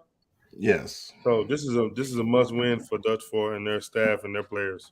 Yeah, piggyback off him. And I think they have to win big. I don't think they just have to win. I think they have to win big. I don't think that's gonna happen. I picked Dutch Fork. They're playing at home, and they need a win. Like Big Eye Shelby said, they need a win. So they're playing at the crib. I took Dutch Fork. What was the score? 21-17. Okay. Joe says Dutch Fork's quarterback position is looking like a liability early on. Yep, agree with that. Otis says both teams are struggling offensively. Says Huff 17, Dutch Fork 14. So yeah, but it's Dutch Fork that's giving up 32 points a game right now. I mean, neither team is really scoring. They're scoring 10 points a game. But Dutch Fork's defense, they gave up 48 to Colquitt County down in Georgia. Tough game. But look who the team they played again? Colquitt County down in Georgia. Oh well. Where Rush Probst used to be. Yeah. Well, not a surprise.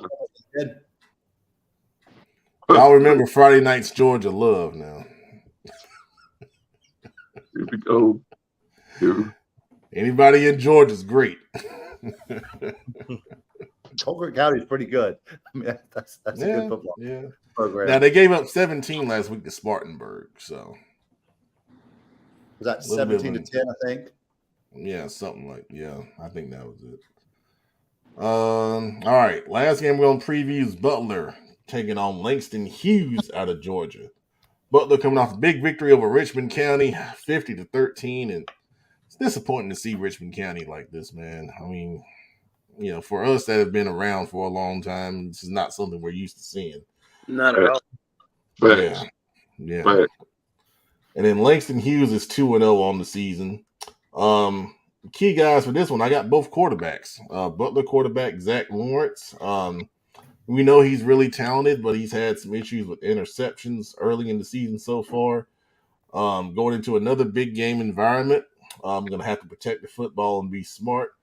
And then, of course, Langston Hughes, quarterback Prentice Noland, big-time player committed to Ohio State. Top 5 rated quarterback in the nation, 4-star player. I tell you, we're facing some really good players early in the season. Hey, shout out to nationally ranked too, right? Yeah. I think Langston Hughes is nationally ranked. Yeah, I thought so. Yeah, shout out to Coach Boone, head coach down in Langston Hughes, man. We've talked on a couple of occasions. They're doing a lot of good things down there at Langston Hughes, man. Absolutely. Joe with a good point here says Langston Hughes is defending Georgia 6A champions. Yep. This is a part of the Cam Newton Classic, I believe. Down Langston there. Hughes is ranked number 10 in the nation by ESPN. Wow. I commend Butler going and taking on that challenge, though. I like it. I mean, I like all these teams taking on the challenge. Mallet Creek, Chambers. This is good stuff, man. It's really good stuff. Yeah, because it won't really hurt their PowerPoint. I mean, when they start based on how the playoffs work, it's going to help them because they get points off their opponents and their opponents' opponents. So it's a win-win either way. Yeah. Also, that Langston Hughes team has 2 running backs that are over 200 yards rushing on the season already. So, tough challenge for Butler. This is going to be on a Saturday. Safe travels to Butler, and hopefully they can pull off another impressive performance and a win, because it represents North Carolina. And we want to see our guys do well in these situations for sure. All right, now we're moving on. It's that time. We got to look at predictions. Oh, boy. Week 2. This is the standings. After 2 weeks, three-way tie at the top between myself, Big Eye, and producer. Friday night, 8-4. No. Coach Dub, 7-5. And the engine's already under 500. At least I ain't last. Hey, I'm starting to think I might be better than Friday night, baby. Still early. Oh. It's still early. It's still early, Big Eye Shelby. I see who not to pick no more, fellas. Top 3. All right, so here we go. Coming down the line, week 3 predictions. Palisades at Indian Land. Producer. I'm gonna rock with Palisades. Big Eye. Tough. I'm gonna go in Indian Land. Coach Dub. Indian Land. Friday night. Indian Land. The Engine. North Carolina, man. I will go with Palisades as well. All right. Barry at Hopewell. Engine. Barry. Friday night. I go Hopewell. Coach Dub. Hopewell. Big Eye. Oh, well. Producer. Be Barry. I will take Hopewell. South Stanley at Lexington. I'm going to roll with South Stanley, baby. Let's go. Big Eye. I'm going to go South Stanley. Coach Dub. Lexington. Producer. Lexington. Friday night. Lexington. I seen him last week. Oh, that's cheating. Engine. South Valley, probably the only Rebels mascot left in North Carolina.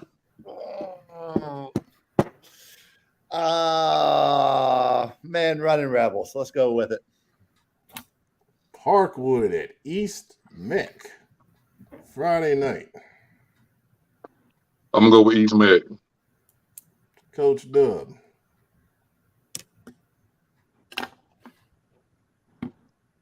East Meck. Big Eye. I'm going to go with East Meck. Producer. I don't want to pick this one. Now, can I get a substitute game? No. Oh, man. Let me go Parkwood. Engine. Oh man, Parkwood. I'm going to take East Meck. And the bonus. Man. Independence. Let me see who I need to unfriend. At West Charlotte. Don't pick me first, Pep. Don't do it. I will take Independence. Independence. Friday night. The Big Eye. Producer. Independence. Big Eye, I already know where you're going. Yeah, you already know who I'm rocking with, baby.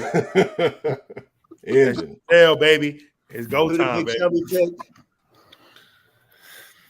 picked the Big Eye. When you're 6 and 7 in last place, you got to go against what everybody else goes with. The Dub C. All right. Hey, tell your I feel bad for your sons, man.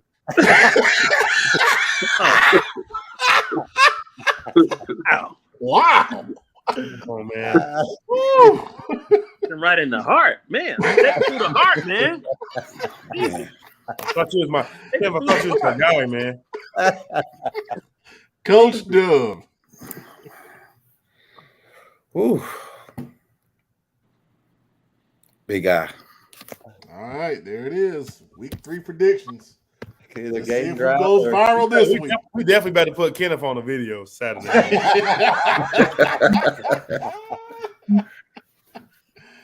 All right, now let's see here. We got Well, let's go to slime time. Let's go to slime time. We'll finish up with the rest of the comments. So it is that time to slime with your favorite host, not me. You know what time it is? I may be getting slimed. I don't know. I'm 6 and 7. I ain't never been good night. Slime time, Coach Dub. I'm getting ready to slime my oldest son right now. If he don't chill the heck out. Coach Dub, who you sliming tonight? I got to slime Jerry Jones and the Dallas Cowboys. I don't know what they're doing, and I'm not even a Cowboys fan. Actually, I enjoy when they lose. So this is just right on par with the mediocrity that the Cowboys are. How do you cut Will Greer after the performance that he had to sign Trey Lance that has not been proven? If you looked at that game, those linemen embraced everything Will Greer was about. And I'm not just saying this because it's a hometown kid, but the kid has worked his way in the NFL. He's a smart young man, and I think he would be a great backup to Dak Prescott. Dak Prescott, I feel bad for you, dog.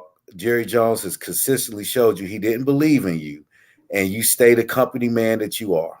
But like Stephen A. said, what will go wrong, what can go wrong, will go wrong. So I'm sliming Jerry Jones and Dallas Cowboys. They will never win a championship under Jerry Jones. You know what can go wrong, will go wrong. And I think I speak on behalf of all of America when we say we are ready to see it with those Dallas Cowboys. Sorry, Joe. Producer, who are you slamming on tonight? Lately I've noticed, and I'm not even talking about when it's raining, but I feel like I've noticed an influx of people who want to get on the highway and go like 40 miles per hour. Like, move, get out the way. I think Ludacris said that in a song not too long ago. But yeah, man, don't do that, man. Stop doing that. If you're that nervous about driving or going fast, find you an alternate route. Stay off the highway, or at least move out of my way, man. So don't be on the highway going 40 miles an hour, man. You're just in the way, slamming all the slow drivers. You heard it here. Move. Get out the way. Brandon is coming through. Friday night, who are you slamming on tonight? Slamming on some of these parents at these little league football, basketball, baseball events, whatever you want to call them. Man, look here. These are physical sports. Your kid will get knocked down, sometimes get hurt, or whatever it may be. But you have to use common sense. I was watching a video earlier today of a mom who got mad because her son got tagged out and the catcher accidentally hit her son in the head, and she about came over the fence. And I'm like, come on, man. It's sports. There's no perfect way to tag a kid out when he's trying to come home. That's what I'm slamming on tonight, man. You got to use common sense, man. These sports are physical. It's gonna happen. If you don't want your child to get hurt or get touched, have them do something else. I'm with you. We had Big Web last year slamming youth league officials. Now you slamming youth league parents, man. I'm with it. Pepman, I bet you got a good slime tonight. Before this show, I attempted to order Uber Eats because my wife was working hard all day, and I wanted to make sure she had something when she got here. And I ordered a salad and 10 chicken wings. Sensible, not a lot. The Uber Eats little alert went off and said the food was here. Sent a weird looking picture of like the back of a truck. It has a little picture that shows you where your food is on the porch. So went downstairs, looked outside, didn't see my food. Confused. You have the option to call the driver. I called said driver. It rang twice and disconnected. That's when I know said driver stole my food. That's not cool, man. That's not cool. I paid $31. for a salad and chicken wings that I now have Uber cash for that I can't use. I'm still hungry. Uber Eats is absolutely terrible, man. It's unacceptable. If someone steals your food, you should get a double refund for the trouble. If you that hungry, you over here scamming Uber Eats, go play in traffic. I'm done. Big Ass Shelby, who you sliming on tonight? Oh man, I'm sliming the head coach that was over Bishop Sycamore, man. I got to watch that doc on HBO Max. And it's very sickening, man. If you had the time to go watch that out, go watch that, check it out, man. It's very, very like watching the game, you knew something didn't feel right, but just seeing the behind the scenes and seeing the documentary on the man, head coach got those kids. Well, let me not say kids, got those adults going against high school kids, man. They staying in hotels. Coach ain't paying hotel fees, getting PPP loans in those guys' names, messing up their credit for life. Man, it's very sickening, man. You should have seen the food he was trying to serve them. Had those guys forcing themselves to go steal from Walmart, getting banned from Walmart. Man, hey, man, that guy, man, he should never, ever, ever get to be around kids in sports anymore,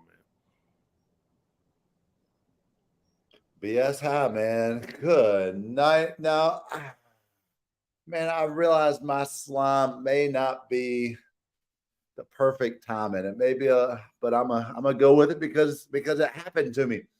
But I'm gonna slime high school athletics, schools, conferences, counties that do things like they say you can't bring any bags into our stadium.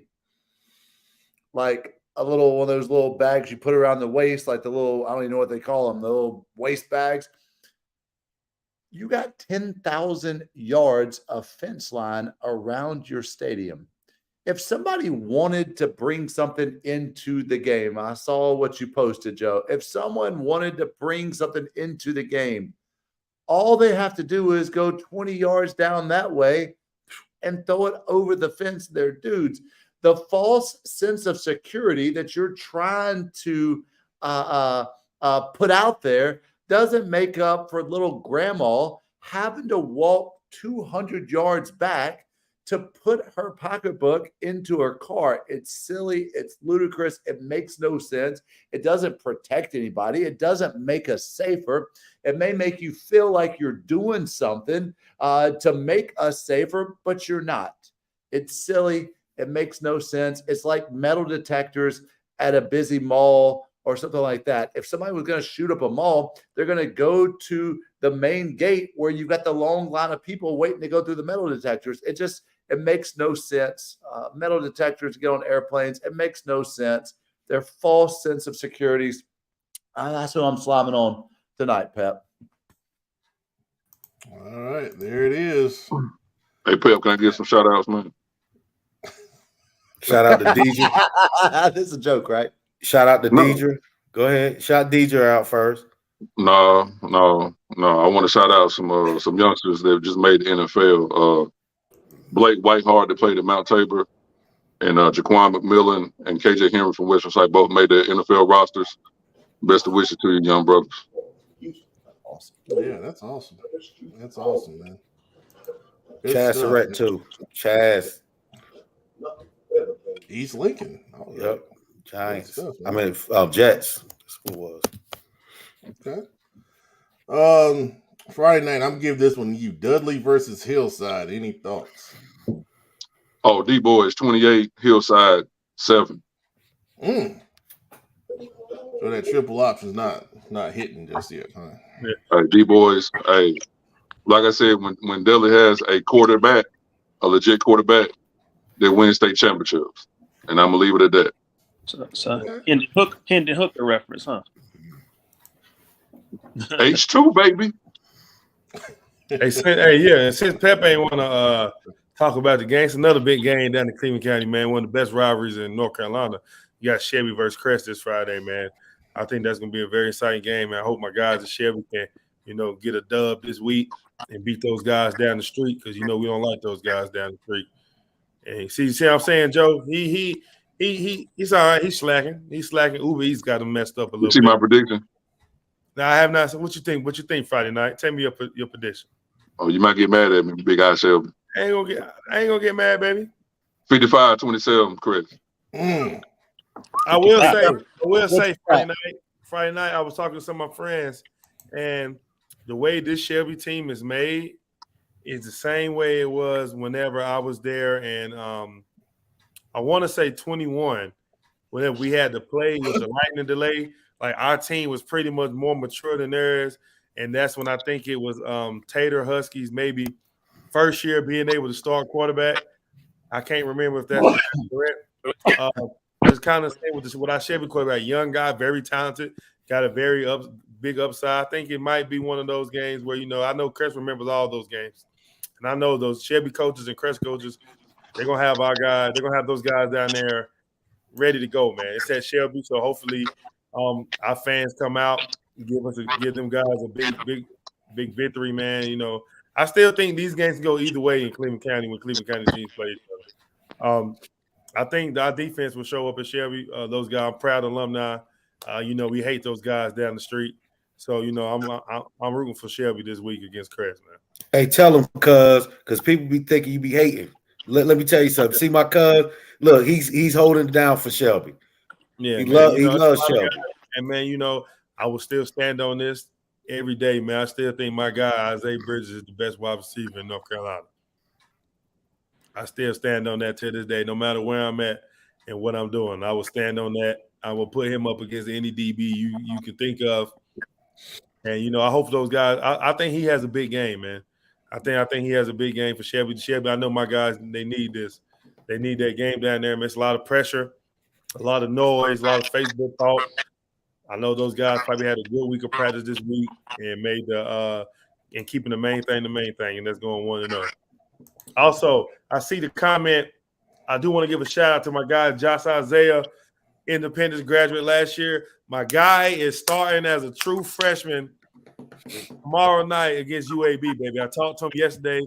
First thing I asked him, Pep, was he traveling? He said, Coach, I'm starting. And I said, I didn't think you would have it no other way, baby. He is wearing number 3, so tune in and watch him, man. Shout out to his mom, Miss Valerie. Isaiah, that does a lot for Independence, man. Yeah, shout out to Josh, man. I can't wait to see you tomorrow night. Go Aggies. Go Aggies. Hey, Randy, we're going to homecoming this year, baby. Josh is a great young man. He comes from a great family, so I'll definitely echo that for sure. All right, we got a lot of comments here. So Joe Hughes talking about the Luda reference. Oh yeah, he's right. I don't know why I said not too long 20 years old. That is like that is quite a while ago. You're right. You're right. Oh boy. Joe Hughes is saving your cowboy comments for February. There you go. Joe, keep saving it. Hey, y'all who let the Cowboys Hey, save it for February of 2050. Cuz you like the Cowboys? No, Lord, no. I my slime was on the Cowboys, so that's what Joe put. But save it to February 2050. Pep, almost forgot. I should have said it when Fowler gave shout outs, but shout to Harding alum Jovan Gwynn made the Falcons 50-man roster. So Harding alum, part of the 2017 championship team. So just wanted to give him a shout out. Hey, Pat, won't you just give us a shout out session? We need a shout out session. Hey, also to that point about North Carolina guys in the league, want to send prayers out to Caleb Farley and his family. I know he lost his dad, I think last week when his house exploded up back home. I think back home. Yeah, so prayers out to the Caleb Farley and the Mayen family and community. Yeah, that's a good call right there. Absolutely. John Larry checking in. I think he's a new viewer. Welcome, John. You want to add in anything else about Northwest Cabarrus there, Engine? I don't know who they play this week, to be honest with you. So, John, go back. We did Cabarrus County rankings. We did talk a little bit about Northwest Cabarrus. I think they're looking good with Coach Mormon and those guys. Coach Santana doing a great job with that defense up there. No, they might have a bye this week. Yeah, I don't remember seeing them on the schedule. I wonder. I don't know who they play. Yeah, but we ranked them number 2 in Cabarrus County, John. So you can go back and take a look at that after the show ends. A lot of comments. Let's see here. I think we put most of them on during the show. Let's see here. Karen Belt talking about Independence Food says Indy has a great culinary program that was making some great hamburgers. Oh, yeah, I've been hearing about how good Independence concession stands are. I can't wait for we The get our hamburgers first are on point at Independence. That's first true. home game next week, man. Hey, Big Shub, can you hook us up with a sample? I don't know if it's still gonna be hot by the time I get down there to the island, man. But no, what they could do, they could make something for us Wednesday, and we could come pick it up, and we can eat it on the show. Hey, just put us on the schedule, man. Come get you some. I'll take you up on that. Oh gosh! Come on, Pat. We gotta do a show over at Independence so we can get the food. A show it. Hey, if y'all all want to drive to Independence, sure. We have a CF5 bye week, and that week we do food reviews. See, some people are complaining that the show is too long, and y'all want to keep adding stuff. We can't keep doing that. All right. Here we go. Wait a minute. I'm messing up my comments here. Here we go. Cortina Michelle Mosley. I'm excited to see what Independence is going to do this Friday. Good luck, Coach Webb. Reporting from Texas. Texas. Texas. Hey, we hey, CF5, baby. We worldwide, baby. Cortina, huh? Okay. How you doing, Cortina? Hey, there you go. Hey, say it like, man. What are you doing Friday night? I'm just speaking, man. He can't I'm even just being nice, shout man. out on screen, baby. Man, don't be ever trying to steal one of my shout outs, man. You let me. Nah, don't do that. That's my shout out to my homie, man. Shout out to him, man. Real cool. What's good? Friday night. We gotta have Pep. I told you, man, we gotta go do media training, man.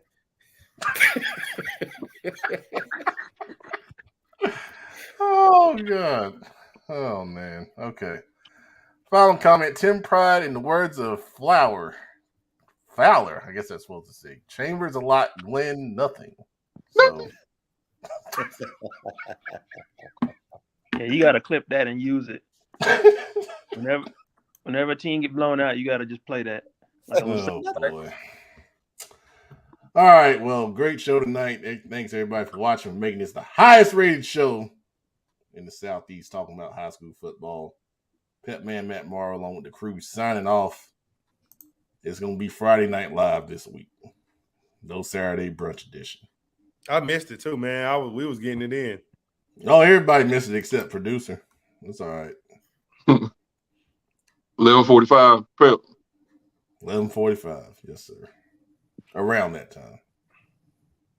All right. I should have my scores done since I ain't got no game this week, so should have my scores in. So I might make it Friday night.